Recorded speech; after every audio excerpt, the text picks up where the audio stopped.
ओम नमः शिवाय। दोस्तों, सनातन धर्म में भगवान शिव को अनादि और अनंत माना गया है। लेकिन क्या आप जानते हैं, इस धरती पर 12 ऐसी पवित्र जगह है जहां पर भगवान शिव मूर्ति के रूप में नहीं बल्कि स्वयं साक्षात अग्नि और प्रकाश के स्तंभ यानी ज्योतिर्लिंग के रूप में प्रकट हुए थे। शिव महापुराण के अनुसार इन 12 ज्योतिर्लिंग के दर्शन मात्र से मनुष्य के 7 जन्मों के पाप धुल जाते हैं। आज के इस विशेष वीडियो में हम आपको ले चलेंगे भारत के एक ऐसे आध्यात्मिक सफर पर जहां हम इन सभी 12 ज्योतिर्लिंग के रहस्य, उनके पीछे की पौराणिक कथाओं और उनके महत्व को करीब से जानेंगे। तो दिल थाम कर बैठिए और कमेंट में लिख दीजिए हर हर महादेव। सफर की शुरुआत करने से पहले ये जानना जरूरी है कि ज्योतिर्लिंग अस्तित्व में कैसे आए। पौराणिक कथा के अनुसार एक बार भगवान ब्रह्मा और भगवान विष्णु के बीच अपनी श्रेष्ठता को लेकर विवाद हो गया।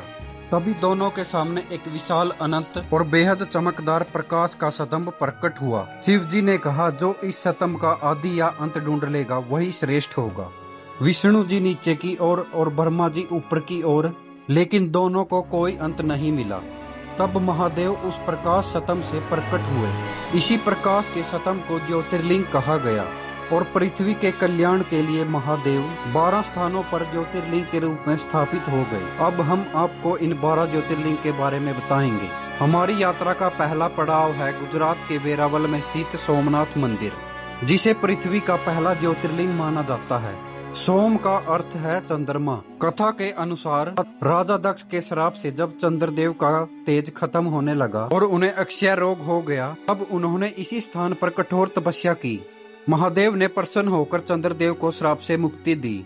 इसके बाद चंद्रदेव ने यहाँ सोने का मंदिर बनवाया था। इस मंदिर को इतिहास में कई बार तोड़ा गया, लेकिन हर बार यह अपनी राख से दोबारा उठ खड़ा हुआ, जो शिव की शाश्वत शक्ति का प्रतीक है।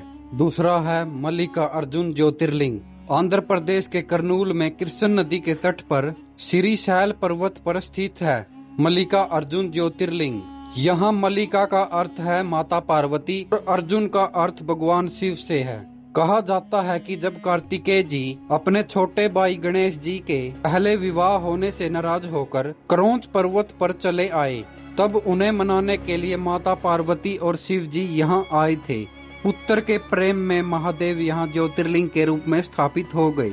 यह एकमात्र ऐसा स्थान है जो ज्योतिर्लिंग के साथ साथ शक्तिपीठ भी है। तीसरा है महाकालेश्वर ज्योतिर्लिंग। अब चलते हैं राजाधिराज कालों के काल महाकाल की नगरी उज्जैन। महाकालेश्वर एकमात्र ऐसा ज्योतिर्लिंग है जो दक्षिण मुखी है, जिसे तंत्र साधना के लिए सबसे शक्तिशाली माना जाता है। कथा के अनुसार दूषण नाम के राक्षस से अवंतिका नगरी के भक्तों की रक्षा करने के लिए महादेव धरती फाड़कर प्रकट हुए थे और उसका वध किया था। यहाँ की सुबह 4 बजे होने वाली भस्म आरती पूरी दुनिया में प्रसिद्ध है, जिसे देखना दुनिया का सबसे अलौकिक अनुभव माना जाता है। चौथे नंबर पर है ओंकारेश्वर ज्योतिर्लिंग। मध्य प्रदेश के खंडवा जिले में नर्मदा नदी के बीच एक द्वीप पर स्थित है ओंकारेश्वर। सबसे हैरान करने वाली बात यह है कि इस द्वीप का प्राकृतिक आकार हूबहू हिंदू पवित्र प्रतीक ओम जैसा है। यहाँ राजा मानदाता की कठोर तपस्या से प्रसन्न होकर शिव जी प्रकट हुए थे। यहाँ ज्योतिर्लिंग 2 भागों में बंटा है।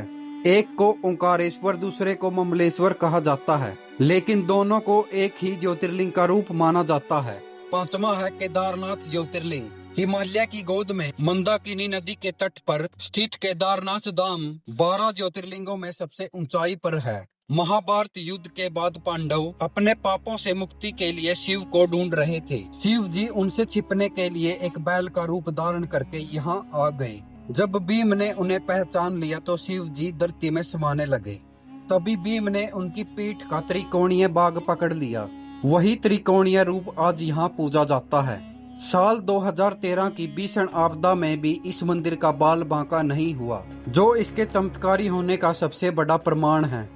छठे नंबर पर है भीमा शंकर ज्योतिर्लिंग। महाराष्ट्र के पुणे के पास सहारदी पर्वत पर भीमा शंकर ज्योतिर्लिंग स्थित है। इसकी कथा कुंभकर्ण के पुत्र भीम नाम के एक अत्याचारी राक्षस से जुड़ी हुई है। उसने जब कामरूपेश्वर नाम के शिव भक्त राजा को बंदी बनाकर शिवलिंग को तोड़ने का प्रयास किया तो महादेव स्वयं प्रकट हुए और अपने हुंकार से राक्षस भीम का अंत कर दिया। भक्तों की प्रार्थना पर महादेव इसी स्थान पर भीमा शंकर के रूप में लीन हो गए। 7वें नंबर पर है काशी विश्वनाथ ज्योतिर्लिंग। उत्तर प्रदेश के वाराणसी में स्थित काशी विश्वनाथ मंदिर, जिसे महादेव की नगरी कहा जाता है।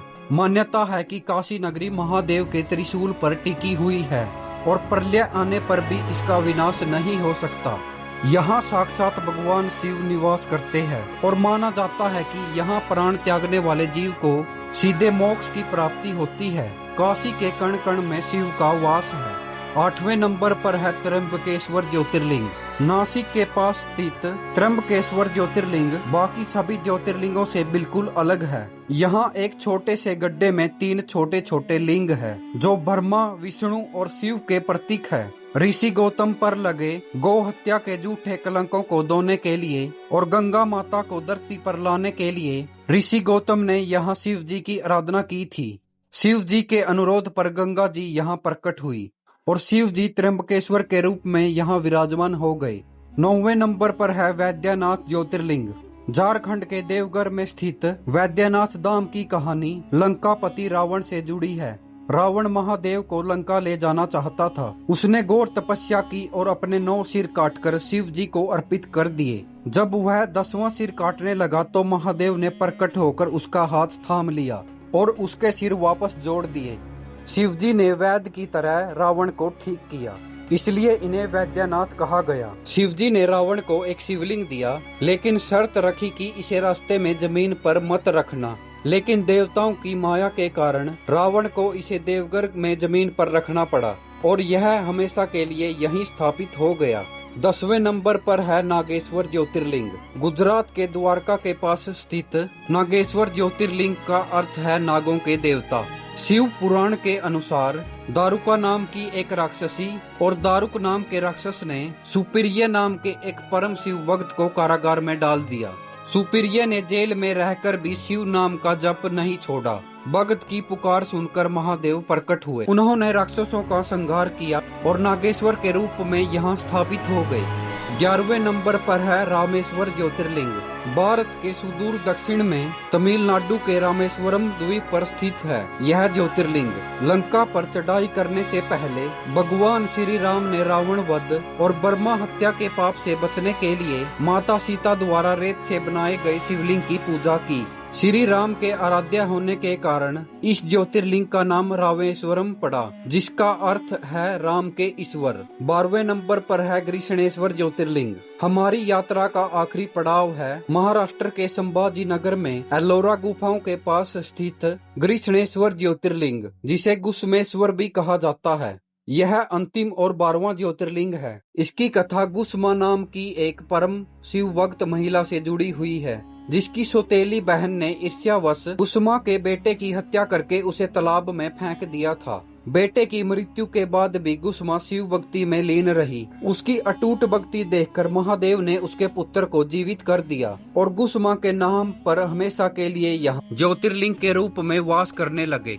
तो दोस्तों, यह थी भारत के उन 12 पावन ज्योतिर्लिंगों की गाथा, जहां आज भी शिव की असीम ऊर्जा महसूस की जा सकती है। सनातन संस्कृति की यह धरोहर हमें सिखाती है कि भक्ति में कितनी शक्ति होती है। आप इनमें से कितने ज्योतिर्लिंगों के दर्शन कर चुके हैं या किस ज्योतिर्लिंग पर जाने की आपके दिल की इच्छा है, हमें कमेंट में जरूर बताएं। अगर आपको महादेव का यह सफर पसंद आया हो तो वीडियो को एक लाइक जरूर दें, अपने परिवार और दोस्तों के साथ शेयर करें और ऐसे ही आध्यात्मिक वीडियो देखने के लिए हमारे चैनल को सब्सक्राइब करके बेल आइकन दबाना न भूलें। मिलते हैं अगली वीडियो में, तब तक के लिए हर हर महादेव।